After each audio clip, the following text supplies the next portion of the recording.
Good morning, friends. This is Abhishek here. Today, we are going to discuss about the data link layer. This is second layer of OSI model. First layer, we have already discussed the physical layer. So today is the second lecture for the OSI model. And this data link layer is a very good concept for the IBPS SOIT. And अभी हम देखेंगे कि इसमें क्या क्या है। और मैं ये प्रॉमिस कर सकता हूँ आपको कि आज के बाद आप लोग को कभी ये डेटा लिंक लेयर में कभी कोई इशू नहीं आएगा आज का पढ़ने के बाद। सो जो भी कॉन्सेप्ट है वन बाय वन करके डिस्कस करते हैं। Okay, let's start.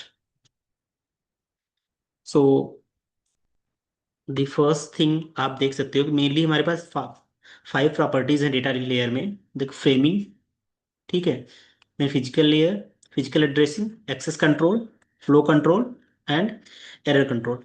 ये पांच फंक्शन है जो डेटा लिंक लेयर में। एक्चुअली ये डेटा लिंक लेयर करता क्या है, आपको ये चीज समझनी पड़ेगी। डेटा लिंक लेयर्स जो है हमारे डेटा को कंट्रोल करता है। वो बहुत तरीके से हमारे डेटा कैसे आता है। डेटा एक डेटा लिंक लेयर में एक फ्रेम होता है, फ्रेमिंग के तौर पे आता है, हमारे फ्रेम में कन्वर्ट करता है डेटा को। डेटा कैसा है, पैकेट के फॉर्म में आ रहा है। कहाँ से? नेटवर्क लेयर से। नेटवर्क लेयर से डेटा पैकेट के फॉर्म में आ रहा है और फिर आता है हमारा डेटा लिंक लेयर। ये क्या करता है, फ्रेम में कन्वर्ट करता है इसको। ठीक है, तो इसको एक्चुअली फ्रेम में कन्वर्ट क्यों करता है डेटा लिंक लेयर? ओके, अभी पहला बताता हूँ मैं। Framing framing one by one करके डिस्कस करते हैं फ्रेमिंग क्या होता है। ठीक है, दूसरे पेज पे चला जाता हूँ मैं। हम्म सो अभी मैंने क्या बताया कि हमारे पास नेटवर्क लेयर है, वहां से पैकेट आ रहा है। ठीक है, पैकेट आ रहा है कहाँ पे? डेटा लिंक लेयर पे। डेटा लिंक लेयर क्या करता है, इसको फ्रेम में कन्वर्ट करता है। एक्चुअली में ये फ्रेम में कन्वर्ट क्यों करता है? अगर आपको थोड़ा बहुत भी कॉलेज यूनिवर्सिटी या कहीं पे कुछ पढ़ा होगा तो ये पता है कि नेटवर्क लेयर क्या करता है, एक लॉजिकल एड्रेस देता है किसी भी डेटा को। पैकेट के फॉर्म में है, लॉजिकल एड्रेस है, ठीक है। बट एक्चुअली में ये एक मशीन को डिफाइन नहीं कर पाता है। इसमें आईपी एड्रेस होते हैं, जो कि मशीन का आईपी एड्रेस हो सकता है बट चेंज भी हो सकता है। प्राइवेट आईपी एड्रेस है या पब्लिक है, तो एक पब्लिक के अंदर मल्टीपल प्राइवेट हो सकते हैं, राइट। तो हमें किसके एक्चुअल मशीन में जाना है वो नहीं। तो ये क्या करता है कि डेटा को फ्रेम में कन्वर्ट करता है। फ्रेम क्या करता है? फ्रेम बेसिकली क्या कुछ नहीं होता है, ये डेटा लिंक लेयर फ्रेम में इसलिए कन्वर्ट करता है क्योंकि इसके साथ ये मशीन का फिजिकल एड्रेस, जिसको मैक एड्रेस बोलते हैं, वो हमें अटैच कर देता है। क्या कर देता है? जैसे कि डेटा आया, ये हमारा आईपी पैकेट हो गया, ठीक है। इस पैकेट में क्या करेगा कि एक मैक एड्रेस अटैच कर देगा और एक सीआरसी अटैच करेगा, साइक्लिक रिडंडेंसी। ओके, तो ये क्या करता है, एरर चेकिंग का काम करता है। याद रखना, डेटा लिंक लेयर जो है हमारा, ये सिर्फ और सिर्फ एरर चेक करता है, एरर को करेक्ट नहीं करता है। ठीक है, सिर्फ एरर को डिफाइन आइडेंटिफाई करता है। ओके, पढ़ेंगे वन बाय वन। तो हमें क्या समझ में आया कि जो फ्रेमिंग का कॉन्सेप्ट क्यों आया इसमें। फ्रेमिंग का कॉन्सेप्ट, इसका डेटा हमारे पास बहुत बल्क में आता है। फ्रेम में क्यों कन्वर्ट करते हैं? क्योंकि हमारे पास डेटा है, ये इतना बड़ा डेटा है। अब इसको हम छोटे छोटे फ्रेम में कन्वर्ट करेंगे। रीजन क्या फ्रेम में कन्वर्ट करने का, कि डेटा बहुत बल्क है, तो हो सकता है कि हम इस डेटा को कंप्लीटली हम एक साथ नहीं सेंड कर पाए। तो छोटे छोटे फ्रेम में कन्वर्ट करके उस फ्रेम को one by one, frame one, frame two, frame three, frame and whatever the frame is there, तो लार्ज फाइल को, पैकेट्स को हम लोग फ्रेम में कन्वर्ट करते हैं। और उसके साथ हम लोग मैक एड्रेस उसका, जिसमें हमारा सोर्स और डेस्टिनेशन का एड्रेस होता है, एंड देन उसका सीआरसी, साइक्लिक रिडंडेंसी, चेक करते हैं कि कौन सा, अगर कोई डुप्लीकेट तो फ्रेम नहीं चला गया या फिर किसी फ्रेम में कुछ एरर या करप्ट हो गया, तो वो हम रीसेंड करते हैं सेंडर के द्वारा। ओके, तो ये हमारा फ्रेमिंग का हो गया कि डेटा को तोड़ करके छोटे छोटे पार्ट्स में कन्वर्ट करना है, जिससे डेटा हमारा आसानी से रिसीवर के पास पहुंच जाए। दूसरा क्या है कि फिजिकल एड्रेसिंग। फिजिकल एड्रेसिंग अभी मैंने बताया कि मैक एड्रेस को ही फिजिकल एड्रेसिंग बोलते हैं हम लोग, ठीक है। तो जब डेटा एक पीसी से दूसरे पीसी में जा रहा है, ठीक है, तो कैसे जाए? अगर आप एक नॉर्मल अगर एग्जांपल दें, अगर मैं आपको बोल दूं कि ठीक है, मैं ये मेरा ये लेटर है, पोस्ट कर देना, बट आपको पता ही नहीं किसको पोस्ट करना है। ठीक है, लेटर मतलब क्या होगा, डेटा हो गया आपका, राइट। बट कहाँ पोस्ट करना है? आपका सेंडर का एड्रेस, जब तक आप टू एंड फ्रॉम नहीं लिखोगे लेटर पोस्ट ही नहीं होगा आपका, राइट। तो इसी प्रकार से टू एंड फ्रॉम क्या है, वो ही मैक एड्रेस है उस डेटा का। ठीक है, तो वो सॉरी, उस डेटा का मैक ना, वो डिवाइस का मैक एड्रेस है, जिसमें आपका टू मतलब क्या है कि कौन भेज रहा है, फ्रॉम मतलब कौन कहाँ से भेज रहा है, टू मतलब किसको भेजा जा रहा है। ठीक है, तो यहाँ पे हमारा सेंडर का मैक एड्रेस होगा, रिसीवर का मैक एड्रेस होगा। दोनों को कंबाइन करके फ्रेम के साथ अटैच कर देंगे और एक सीआरसी डाल देंगे उसके साथ, 0101 जो भी उसका लॉजिक हो अपना इंटरनल, वो ऐड करके डाल देंगे। और जब भी हमारा पैकेट रिसीव होता है रिसीवर के साइड पे, ठीक है, यहाँ पे मान लो पैकेट हमारा रिसीव हो गया, ठीक है, अब पैकेट मान लो 1 रिसीव हुआ, तो यहाँ पे हमारे पास जो सीआरसी कोड है, सेक्रेटरी रिडेंडेंसी कोड, इसको हम लोग चेक करते हैं रिसीवर के सीआरसी कोड से। अगर ये मैच हुआ, सेम कोड मैच हुआ, ठीक है, अगर मान लो कि 10101 मैंने ये डेटा लिया, और यहाँ पे जो रिसीवर का आया, यहाँ पे सीआरसी को कोड मैंने ये लिखा है, यहाँ पे सीआरसी आया 1101, ठीक है, ये कुछ ऐसा आ गया। तो ये तो इसके साथ तो मैच हो नहीं रहा है, तो होगा क्या कि मतलब ये डेटा करेक्ट हो गया। अब जैसे ये डेटा करेक्ट हो गया, तो यहां से रिसीवर क्या करेगा, यहां से ये एक एक्नॉलेजमेंट बोलेगा, भेजेगा। एक्नॉलेजमेंट एक्चुअली जाता नहीं, वो क्या होता है, NACK होता है, नो एक्नॉलेजमेंट। सेंडर के पास जब एक्नॉलेजमेंट ही नहीं पहुंचेगा, तो इसका मतलब ये सोचेगा यार डेटा तो लॉस हो गया, डेटा करप्ट हो गया, कुछ भी हो गया, ठीक है। तो सेंडर क्या करेगा कि फिर से ये फ्रेम नंबर भेज देगा जब तक उसको एक्नॉलेजमेंट रिसीव होगा। समझ में आ गया कि फिजिकल एड्रेसिंग का क्या मतलब है। फिर एक्सेस कंट्रोल। एक्सेस कंट्रोल का क्या मतलब हुआ कि मान लो कि एक शेयर्ड मीडिया है, जैसे शेयर्ड मीडिया डिवाइस, डिवाइस 1 लगा है यहाँ पे, डिवाइस 2 लगा है, एंड डिवाइस 3 लगा है, 1 2 3, ठीक है। डिवाइस 1, डिवाइस 2, डिवाइस 3, ये 3 डिवाइसेस लगे हैं। अब इन तीनों डिवाइसेस में कौन सा डेटा शेयर करेगा, जैसे कि ये कोई मान लो स्विच लगा है, ये स्विच लगा है। अब मान लो कि एक स्विच अगर दोनों एक साथ डेटा ट्रांसफर कर रहे हैं, वन डिवाइस 1 एंड डिवाइस 2, तो मान डेटा कोलिजन हो जाएगा, राइट। डेटा एक दूसरे के साथ कोलिजन हो जाएगा, और थर्ड को मान लो दोनों थर्ड को स्ट्रेंथ करना चाह रहे हैं, तो डेटा तो कोलिजन हो जाएगा, तो मिलेगा नहीं थर्ड को डेटा, या डेटा करप्टेड मिलेगा। तो एक्सेस कंट्रोल क्या करता है कि ये डिफाइन करता है कि कौन सा वाला बंदा पहले सेंड करेगा।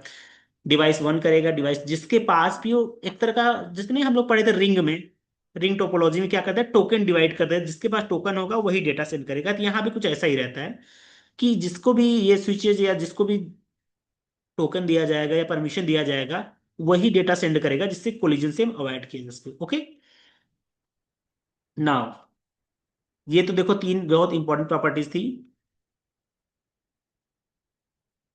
ओके, अब हम नेक्स्ट चलते हैं, ठीक है। अभी 2 और प्रॉपर्टीज और बची हुई हैं।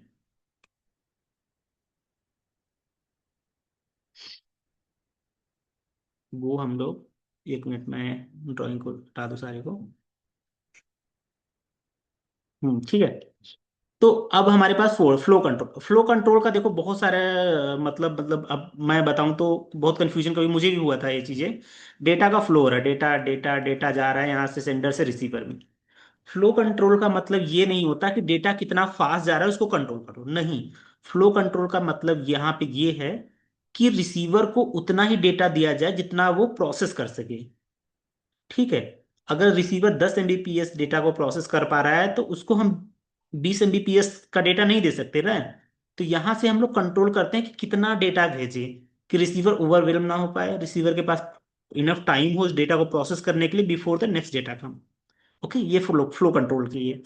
उसके बाद हमारे पास एरर कंट्रोल। एरर कंट्रोल क्या करता है, देखो ये बहुत इंपॉर्टेंट है, और ये हम लोग जब सीआरसी पढ़ेंगे ना, इसमें सीआरसी, ये तो एक तो बेसिक अंडरस्टैंडिंग में दे रहा हूँ डाटा लिंक का, 1 बाय 1 हम लोग सब कुछ पढ़ेंगे, ठीक है। तो सीआरसी जब पढ़ेंगे तो पढ़ेंगे कि हमारा एरर कंट्रोल कैसे करता है हमारा, ठीक है।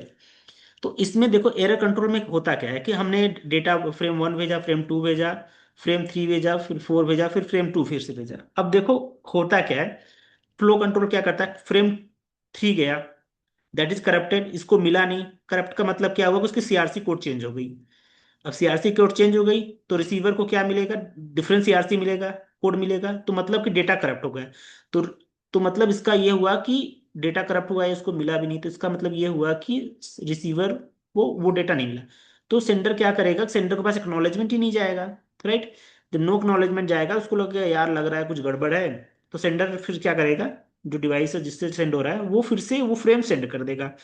अगर डुप्लीकेट भी है, अगर डुप्लीकेट भी हो रहा है, तो भी ये रिक्वेस्ट भेजेगा कि रिट्रांसमिट हो रहा है या फिर कुछ गलती हुई है, ठीक है। ये जैसे कि क्या है कि हमारे पास डैमेज पैकेज आ गया, एक एग्जांपल दे, रियल टाइम अमेजोन से ऑर्डर किया, हमारे पास कुछ डैमेज पैकेट आ गया, एक हम क्या करते हैं, हमारे नॉर्मली एप्लीकेशन में जाके हम लोग रिप्लेसमेंट रिक्वेस्ट डाल देते हैं ना, तो वो आता है डैमेज पैकेट को लेकर के हमारा दूसरा दे के चला जाता है। तो सेम वे में यही भी एरर कंट्रोल भी काम करता है। ओके, ये कुछ वन लाइन समरी है। The data link layer ensure that the frames are delivered correctly between the connected devices. वही है कि दो कनेक्ट डिवाइस है, डेटा वन डिवाइस से दूसरे डिवाइस से सेंडर से रिसीवर में विदाउट किसी इशू के साथ ट्रांसफर हो जाए और करेक्ट। ओके, ये मैंने बताया जैसे 5 पॉइंट है: framing, physical addressing, access control, flow control and error control. ये एक टिप है, ट्रिक है इजी, जो आप लोग याद कर सकते हैं इसको, कि ये डेटा लिंक लेयर में 5 चीजें हैं, इसी 5 चीजों से सारा चीज बनेगा। जब हम लोग डिटेल से पढ़ेंगे तो वन बाय वन पढ़ेंगे कि हम लोग क्या होता है, स्लॉटेड लोहा का आती है, लोहा का होती है, ठीक है। बाकी की चीजें वन बाय वन पढ़ेंगे, ठीक है। अब कुछ क्वेश्चन कर लेते हैं, बहुत इंपॉर्टेंट है, मैं इसलिए सब सारे टॉपिक के बाद एक क्वेश्चन रख रहा हूँ कि आपकी अंडरस्टैंडिंग क्या है, आप खुद से ट्राई करना इस चीज को लगाने की, ठीक है। तो जैसे कि यहाँ पे आप देख लो, तो पहला क्वेश्चन है कि which of the following is the main function of the data link layer. तो डाटा लिंक लेयर का मेन फंक्शन क्या है? Routing the packet between the network, network को राउट करना। क्या डाटा लिंक लेयर का है? नेटवर्क राउटिंग किस में आती है, राउटर किस में लगते हैं? नेटवर्क लेयर में, राइट। तो डेटा लिंक लेयर का पार्ट नहीं हुआ, तो ये तो गलत हो गया। Providing the reliable transfer of the frames, frame की बात आ रही है, तो ट्रांसफर का भी रिलायबल अभी हमने वन डेफिनेशन में पढ़ा ना, तो ये करेक्ट हो गया हमारा। इसके बाद ठीक है, 2 addition notes. Encrypting the data ensures to secure the same. Encryption किस में होता है? अगर मैं गलत नहीं हूं तो मुझे लगता है कि ये हमारा होता है प्रेजेंटेशन लेयर में, इंक्रिप्शन, डिक्रिप्शंस, ओके, वीडियो कॉन्फ्रेंसिंग, वो सब प्रेजेंटेशन लेयर में होता है। Converting A bit into the electrical signal, ये तो फिजिकल लेयर का काम है, ठीक है। तो ना ये होगा ना होगा, तो हमारा आंसर बी करेक्ट होगा। अगर आप पढ़ सकते हो, यहाँ पे सोल्यूशन भी दे रखा है मैंने। Then second question, which are the following, which address is used by the data link layer to identify the sender receiver and the local. Normal सी बात है, मैक एड्रेस हम यूज करते हैं, ठीक है। Which are the following is used by data link layer to prevent the two devices from sending a data at the same time. हम लोग क्या करते हैं, डेटा को सेम टाइम में नहीं भेजने के लिए क्या करते हैं, एक्सेस कंट्रोल करते हैं ना, कि कौन सा डिवाइस डेटा सेंड करेगा, तो इसका एक्सेस कंट्रोल हो गया, ठीक है। Then fourth question, which what is the purpose of the flow control of the data link layer. हमारा फ्लो कंट्रोल क्या करता है, डेटा के फ्लो को कंट्रोल करता है to access the speed of the transmission. मतलब कि क्या कह रहा है कि to control the, prevent the sender from transmitting data too quickly to overwhelm the receiver. जल्दी जल्दी डेटा नहीं ट्रांसफर करना है, कि इतना डेटा ट्रांसफर करना है कि रिसीवर उसको प्रोसेस कर सके, फिर डेटा ट्रांसफर करना है। Okay, then which are the following is true about the error control and data control in data link layer. ठीक है, तो एरर कंट्रोल के बारे में पूछ रहा है कि कौन सा ट्रू है। इट इनक्रिप्ट द डेटा, नहीं, ये प्रेजेंटेशन लेयर का काम है, ठीक है। ये detect loss and corrupted frame and request the retransmission, यही चीजें करती है, right. It convert a bit into physical layer, नहीं होगा। It determine the best path for the transmission. Best path कौन डिटरमाइन करता है? ये जो है हमारा राउटर डिसाइड करता है ना, कि कौन सा बेस्ट पाथ होगा डेटा को ट्रांसफर करने के लिए, राइट। तो ये सारे क्वेश्चन टॉपिक्स थे, ये सारी चीजें याद कर लेना आप लोग, ये सारी चीजें जो भी है, ठीक है। ये सारी चीजें इतना इंपॉर्टेंट है, जो भी था मैंने सबको करवा दिया। एंड फिर भी अगर आपको लग रहा है कोई डाउट है तो आप मुझे कमेंट सेक्शन में बता सकते हैं। ओके गाइस, तब तक के लिए थैंक यू।